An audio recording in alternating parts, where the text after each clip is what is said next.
오늘 아침 우리에게 주시는 하나님 말씀은 민수기 22장 36절에서 23장 12절까지의 말씀을 보겠습니다. 민수기 22장 36절에서 23장 12절까지의 말씀을 봉독합니다.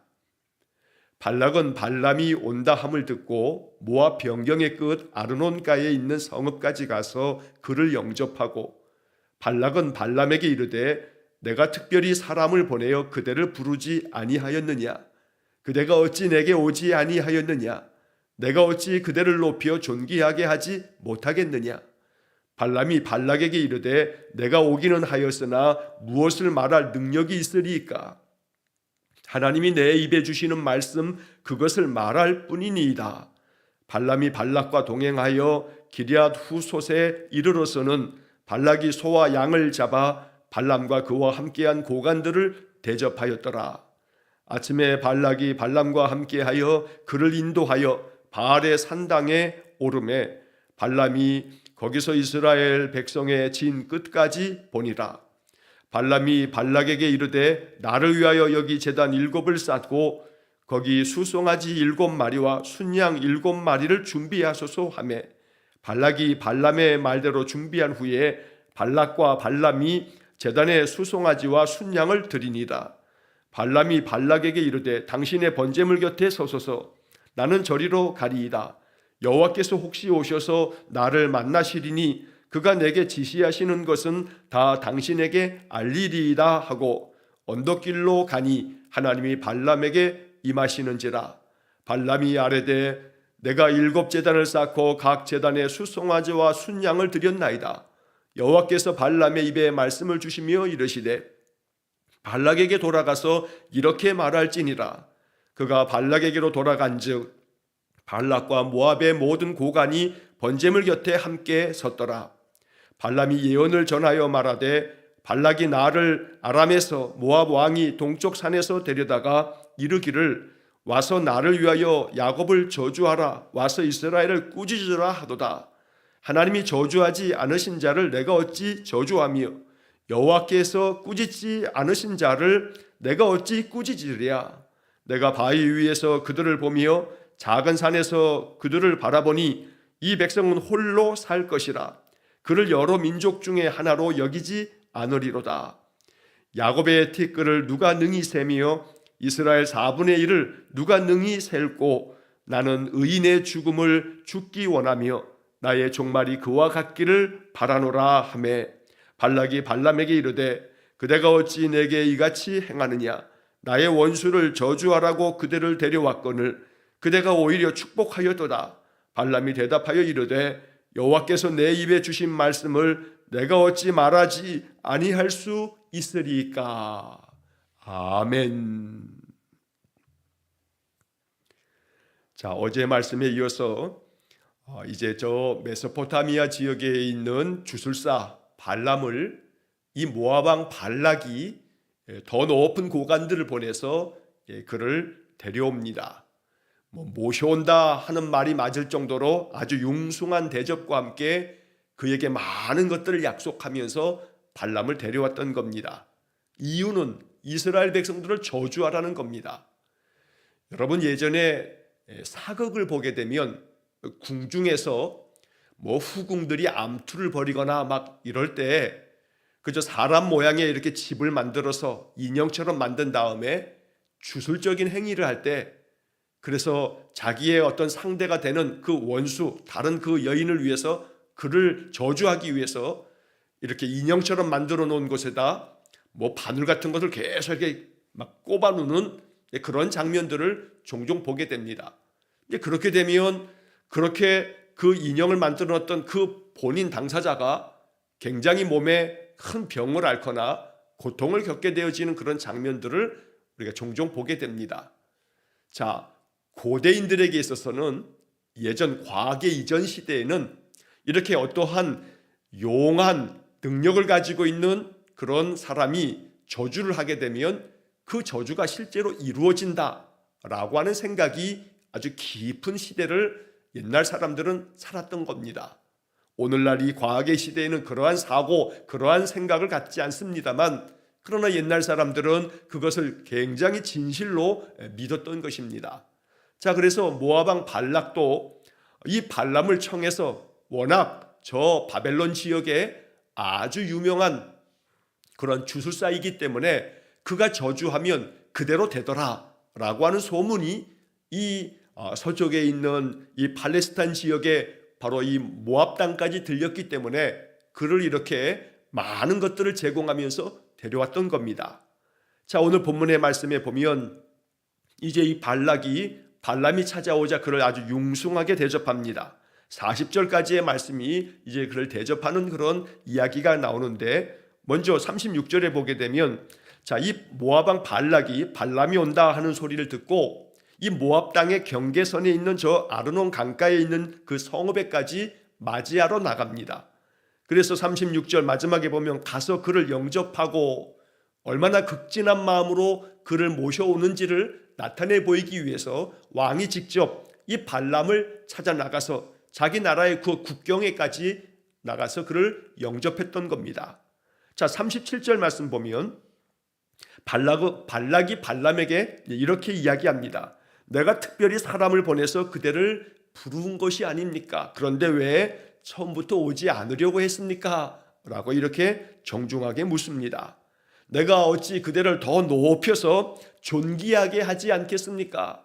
그러니 잘 오셨노라고, 내가 당신을 굉장히 높여 존귀하게 하고 당신이 필요로 하는 것, 당신이 원하는 모든 것들을 내가 드리겠노라고 이렇게 약속을 하면서 그를 맞이했던 겁니다.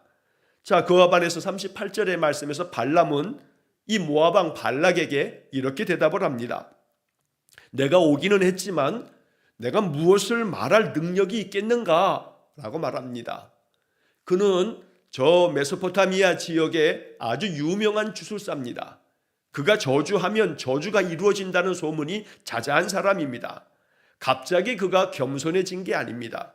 내가 무엇을 말할 능력이 있겠는가? 라고 하는 이런 이야기, 또 그 다음에 하나님이 내 입에 주시는 말씀, 그것을 말할 뿐이다 라고 이야기합니다.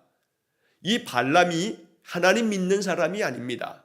나는 오직 내 입에 하나님이 주시는 말씀만 할 뿐이다 라고 하는 것도 그가 뭐 믿음이 있어서 이런 얘기를 하는 것도 아닙니다. 정말로 두렵고 떨리는 마음으로 오는 길에 그 여호와의 사자가 칼을 빼들고 있는 것을 봤기 때문입니다. 나귀가 자기에게 말하는 소리도 들었기 때문입니다. 이 놀라운 경험으로 말미암아 이 발람은 하나님께서도 말씀하신 것처럼 그들을 따라가되 내가 너에게 이르는 말만 말해라 라고 이렇게 지시를 받았기 때문에 이 발람은 신을 모시는 그런 주술사였기 때문에 그것에 대한 굉장한 두려움 속에서 이렇게 대답할 뿐입니다. 그러나 한편 이 발람의 입에서 나오는 이야기는 우리가 마음속에 그 주술사를 통해서 나온 이야기이지만, 그러나 이 말 자체를 마음속에 깊이 생각하고 또 생각해야 합니다. 하나님께서 발람 가운데서 그를 하나님이 제압하시고 또 이 발람을 통해서 하나님이 그가 그 어떠한 일을 하지 못하도록 하나님께서 강하게 역사하여 주셔서 그의 입을 통해서 하시는 한 말씀 한 말씀은 하나님께서 명하신 말씀이기도 했기 때문입니다. 자, 그래서 우리는 이 38절을 다시 한번 보면 내가 무엇을 말할 능력이 있겠는가? 라고 하는 이 이야기를 보면 말한다라고 하는 것에 있어서 우리는 다시 한번 이 발람의 이야기를 귀 기울여 들어야 되겠습니다. 내가 하고 싶은 말을 다 한다고 해서 이것이 능력도 아니고 지혜도 아닙니다. 어찌 보면 이 발람은 모압 왕 발락에게 청함을 받고 아주 융숭한 대접을 받고 또 모든 것 원하는 것들을 다 주겠다는 그런 약속을 받았기 때문에 발락 왕이 원하는 대로 얘기해 주면 됐을 겁니다. 그러나 발람은 그럴 수가 없는 겁니다. 여호와의 사자가 칼을 들고 그 앞에 선 것을 봤기 때문에 이제는 여호와를 두려워하는 마음으로 그는 이렇게 말하는 겁니다. 내가 말할 수 있지만, 내가 말하고 싶은 대로 말할 수 있지만, 그러나 내가 무엇을 말할 능력이 있겠는가? 나는 오직 내 앞에 섰던 그 여호와의 사자가 두렵기 때문에, 그래서 내가 말하고 싶은 말을 내가 하고 싶다 해서 다 말할 수는 없노라 라고 이렇게 말하는 것입니다. 자, 그래서 우리는 이 38절에 이 발람의 이야기를 통해서 마음에 깊은 묵상이 있어야겠습니다. 하고 싶은 말을 다 한다고 해서 이게 지혜가 아닙니다. 어찌 보면 내가 해야 할 말이 하나님께서 기뻐하실 말인지를 생각할 수 있어야 합니다. 우리의 말 속에 능력이 담겨져 있기 때문입니다. 말은 힘입니다. 말이 얼마나 많은 큰 힘을 가지고 있는지 모릅니다. 그래서 우리는 우리의 조상들부터 이 말이라고 하는 것이 갖는 그 힘에 대한 속담이 얼마나 많습니까? 말 한마디로 천냥빚도 갚는답니다. 그 말이 얼마나 힘이 있으면 천냥빚을 갚는다고 말하겠습니까? 그만큼 우리의 말이라고 하는 것이 사실 우리의 삶을 좌우할 만큼 굉장히 중요한 요소인데, 오늘 우리는 이 38절의 말씀을 통해서 하나님이 나에게 뭘 바라시는지를 깨달아 가야겠습니다. 무엇을 말할 능력이 있으리까? 하나님이 내 입에 주시는 말씀, 그것을 말할 뿐이니이다. 그래서 우리는 어제도 말씀드렸습니다만 베드로 사도가 베드로전서 4장 11절에서 말씀해 주신 바를 마음에 깊이 묵상해야겠습니다. 만일 누가 말하려면 하나님의 말씀을 하는 것 같이 하고, 누가 봉사하려면 하나님이 공급하시는 힘으로 하는 것 같이 하라 라고 말씀합니다. 말을 할 때는 하나님이 말씀하시는 것처럼, 즉 이 말은 내 말로 인하여 누군가가 상처를 받지 않도록, 내 말로 말미암아 누군가가 오히려 더 격려를 받고 위로를 받고 용기를 받고 마음속에 힘을 얻을 수 있도록 우리의 말이 사람에게 참으로 양약이 되고 또 힘이 되어지도록 만드는 것, 이게 하나님이 원하시는 바라는 겁니다. 또 무언가 일을 할 때는 하나님이 공급하시는 힘으로 하라. 왜냐하면 내 힘으로 하는 게 아니고 하나님이 공급해 주시는 힘으로 한다 라고 할 때 모든 걸 하나님께 감사하며 또 하나님의 그 도우시는 힘을 의지해서 감당할 수 있기 때문입니다. 자, 그래서 이 발람의 이야기 속에서 하나님이 내 입에 주시는 말씀, 그것을 말할 뿐이니다 라고 하는 이 발람의 이야기가 우리의 마음 가운데 영적 교훈이 될 수 있기를 간절히 축원합니다. 자, 이렇게 발람이 발락과 동행을 해서 이제 모압 땅으로 들어갑니다. 그리고 발락이 소와 양을 잡아서 발람과 함께 찾아온 또 모든 자들에게 용송하게 아주 대접을 합니다. 자, 그리고 난 다음 날 이제 아침에 41절에 보니까 발락이 발람과 함께 하고 있는데 이제 그를 인도해서 바알의 산당에 오르매, 바알의 산당에 간 겁니다. 자, 바알은 고대 세계에 많은 이 팔레스타인 사람들이 섬겼던 우상입니다. 다산의 신이기도 하고 풍요의 신이기도 합니다. 그러니까 이 바알을 섬긴다는 것은 우리에게 큰 풍요를 주십시오, 우리에게 풍성한 복을 주십시오 라고 하는 그러한 마음이 담겨져 있는 신앙이었던 겁니다. 자, 이렇게 바알을 섬기는 바알의 예배당, 바알의 산당에 이 발락과 발람이 이제 올라갑니다. 자, 그리고서 거기서 이제 발람이 이스라엘 백성의 그 진영 저 끝을 이제 바라보았던 겁니다. 멀리서 이스라엘 백성들의 그 천막들을, 그 진영을 바라보면서 이제 발람이 발락에게 이렇게 요구합니다. 나를 위해서 여기에 제단을 좀 쌓아주시오.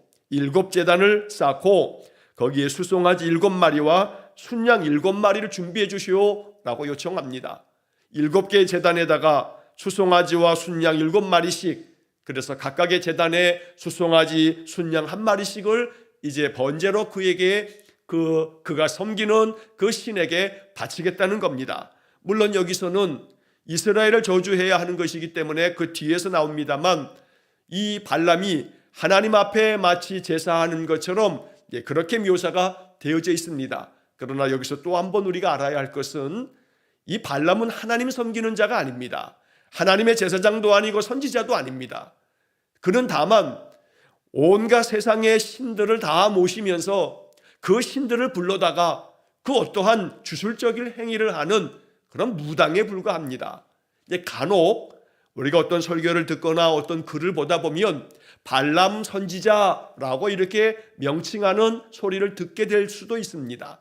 그래서 어떤 이들은 발람이 비록 저 이방의 땅에서 주술을 행하는 자였지만 하나님께서 그를 통해서 말씀하셨기 때문에, 하나님이 발람의 입을 통해서 발람을 하나님께서 제어하셔서 하나님이 뜻대로만 말하게끔 그를 만들었기 때문에 하나님의 말씀을 전한다라고 하는 측면에서 발람을 발람 선지자라고 이렇게 부르는 경우가 종종 있습니다만, 그렇게 되면 구약에 나오는 다른 선지자들과 동일시되는 것처럼 오해할 수 있기 때문에 그러한 표현은 우리가 주의를 기울이는 것이 더 나을 것 같습니다. 그래서 저는 이 발람을 그냥 발람 주술사 발람이다 라고 이렇게 표현을 하는 것입니다. 자, 바알의 산당에 올라가서 이렇게 제사할 것들을 요청하고 난 다음에 이제 2절에 보면 23장 2절에 발람의 말대로 다 준비를 합니다. 그리고 이제 3절에 보면 발람이 발락에게 말을 합니다. 당신은 저 번제물 곁에 서소서, 그리고 나는 가서 이제 하나님에게 이 모든 것들을 묻겠다고 이야기를 합니다. 자, 나는 저리로 가리이다. 여호와께서 혹시 오셔서 나를 만나시리니 그가 내게 지시하시는 것은 다 당신에게 알리리이다. 이제 이렇게 제사할 모든 것들을 준비하고 난 후에 발람은 여호와를 불러 여호와께서 내게 말씀하시는 것을 듣고 당신에게 다 말하겠다고 이야기합니다. 자, 이러한 내용들도 보면 발람이 굉장히 하나님과 깊은 영적인 교통을 이루는 것처럼, 하나님께서 이 발람과 항상 말씀하시는 것처럼 이렇게 볼 수 있는 그런 내용이지만 전혀 그렇지 않은 겁니다. 자, 이 발람은 하나님께서 나에게 혹시 말씀하시면, 나를 만나 주시면 내가 그에게서 듣고 당신에게 모든 것을 말하겠다라고 이렇게 이야기하고 이제 언덕길로 가서 하나님 앞에 그가 서게 됩니다. 자, 4절에 보면 하나님이 발람에게 임하십니다.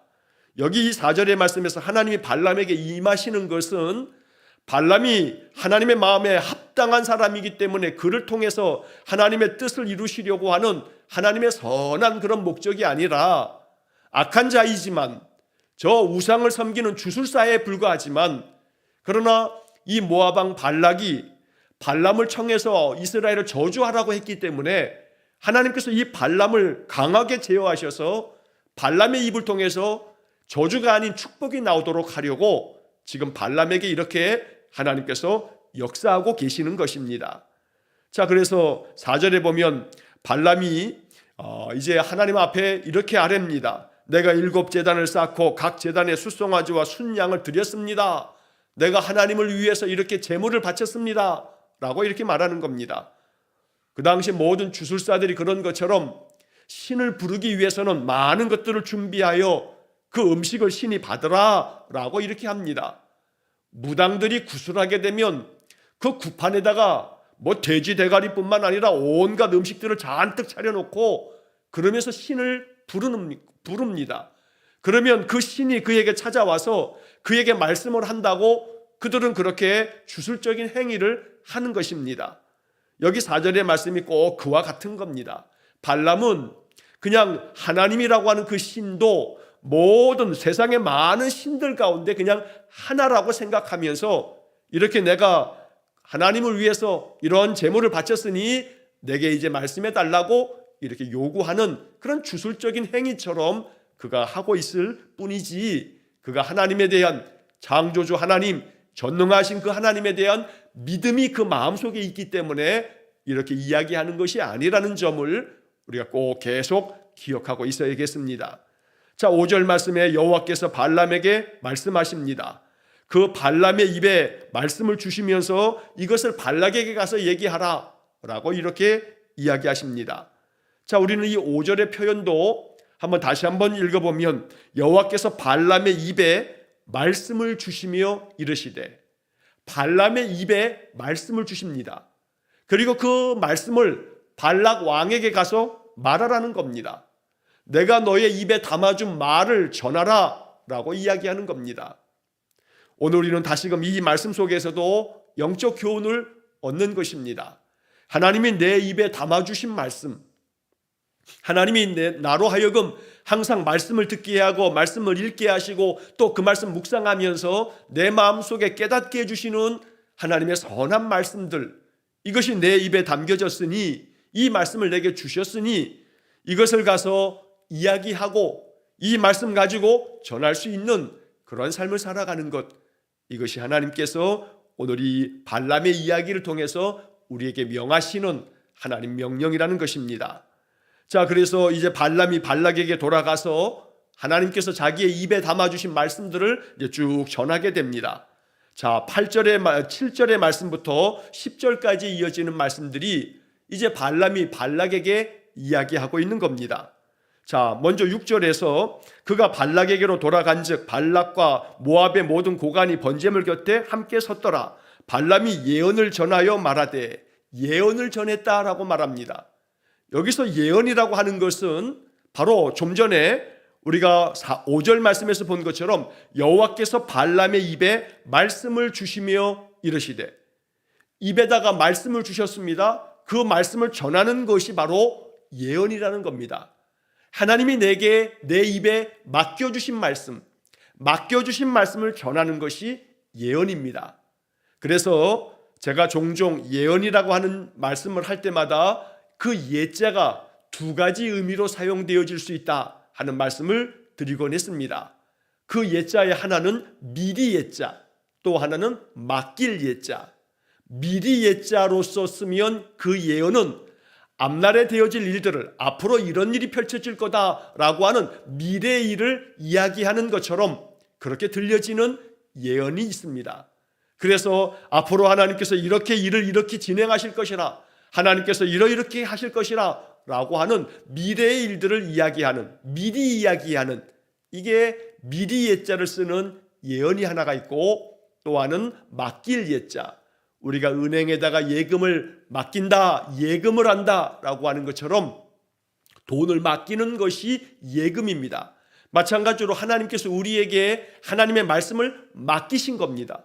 내가 너에게 이 말씀을 맡긴다, 이 복음을 너에게 맡겨두니 너가 이 복음을 맡아서 이 말씀을 내 뜻대로 사용해라 라고 이렇게 하시는 겁니다. 그래서 맡길 예자를 사용하는 예언은 우리 모든 성도들에게 하나님께서 주시는 명령이며 하나님의 뜻입니다.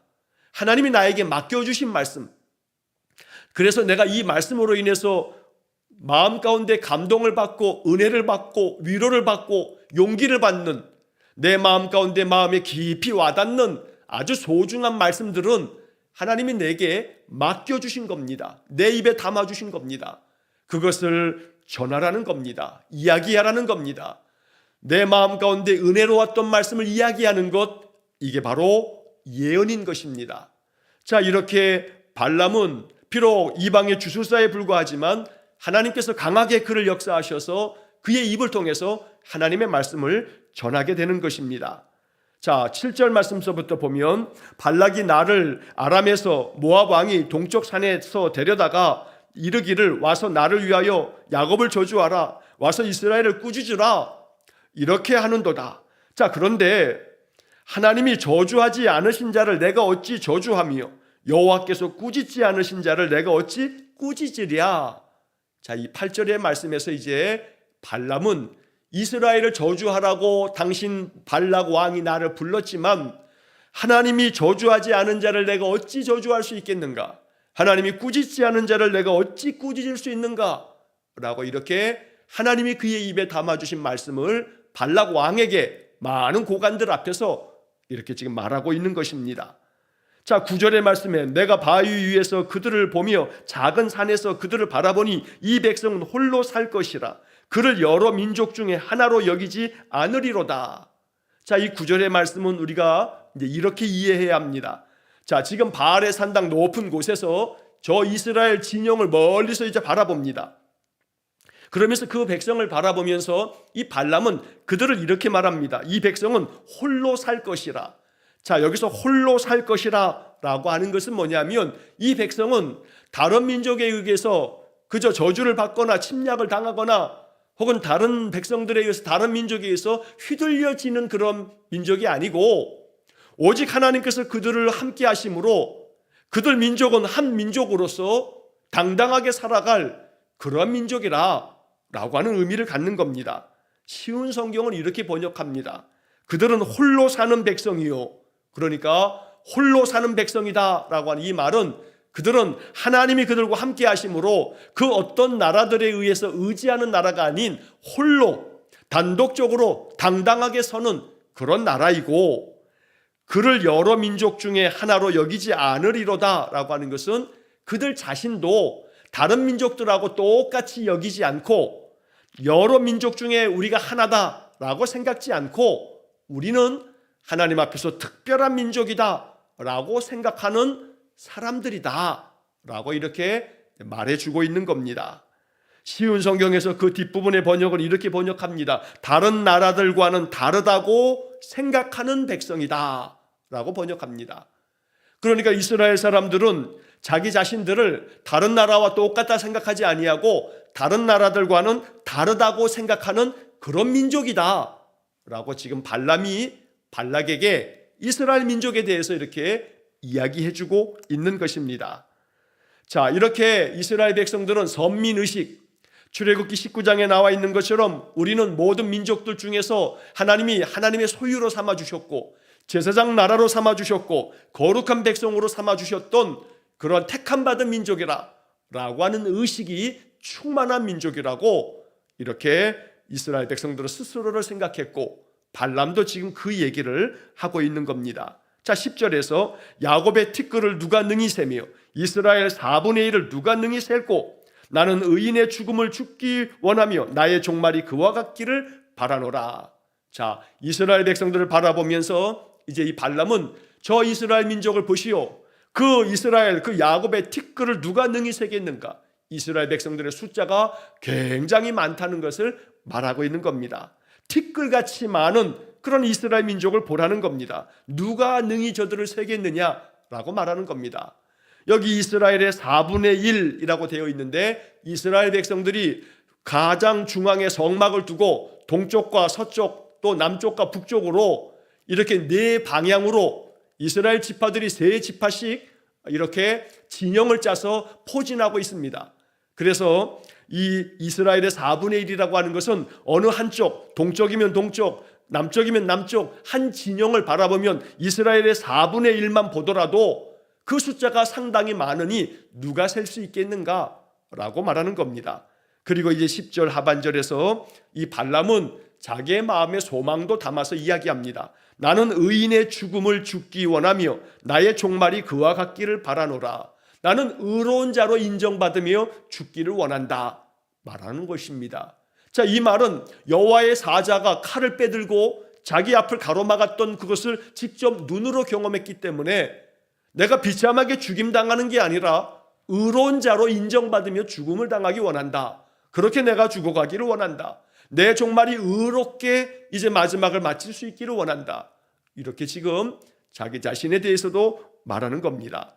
결국 한마디로 얘기하면 모압 왕 발락은 이 발람을 청하면서 이스라엘을 저주하라고 저주해달라고 그를 불렀지만 그러나 발람은 하나님의 말씀을 말할 수밖에 없도록 하나님이 그를 강압적으로 제압하고 계시기 때문에 하나님이 꾸짖지 않은 자를 내가 어찌 저주하고 하나님이 참으로 저주하지 않은 자를 내가 어찌 저주하고 꾸짖겠느냐고 이렇게 말하면서 이스라엘 백성들을 저주할 수 없었던 겁니다.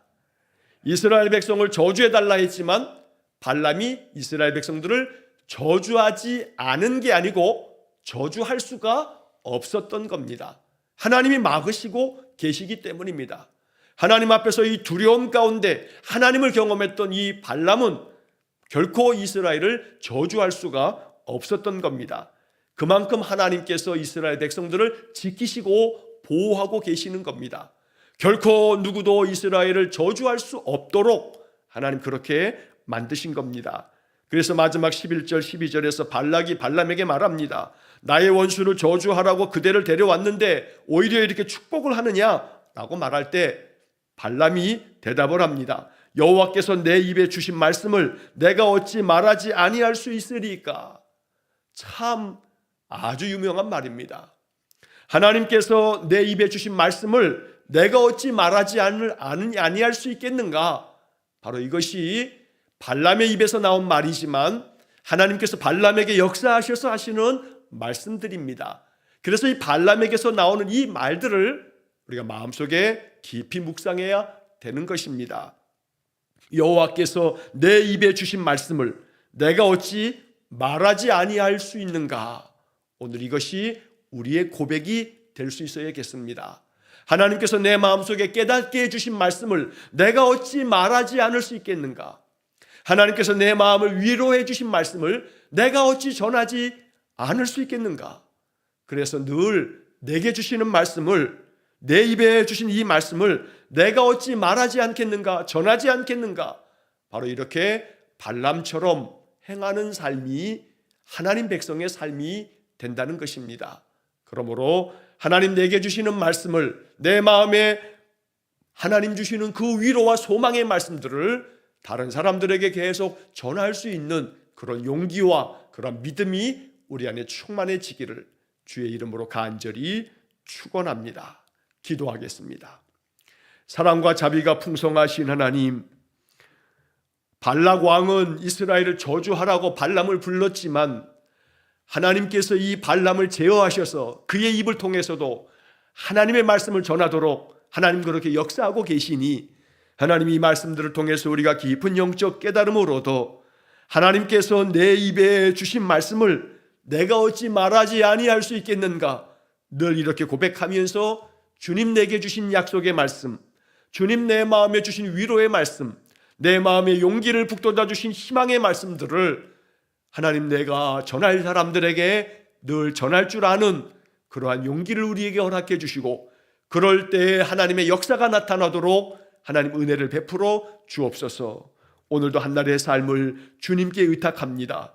날마다 주님 주시는 능력으로 주님의 그 뜻을 따라 순종하며 살아가는 우리 성도들 되게 해 주옵소서. 모든 것을 주님께 의탁하며 예수님 이름으로 기도하옵나이다. 아멘. 우리 구주 예수 그리스도의 은혜와 하나님 아버지의 극진하신 사랑과 성령의 교통하심이 하나님의 말씀을 받아 그 말씀을 생명력 있게 증거하는 증인의 삶, 또한 그 모든 말씀을 통해 하나님 역사를 간절하게 보기를 소원하는 머리 숙인 귀한 성도들 위해와 저들 가정과 온 가족들 위해 또한 이 땅에서 자라나는 모든 어린 생명들의 그 모든 인생 위에 영원토록 함께 하시길 축원하옵나이다. 아멘.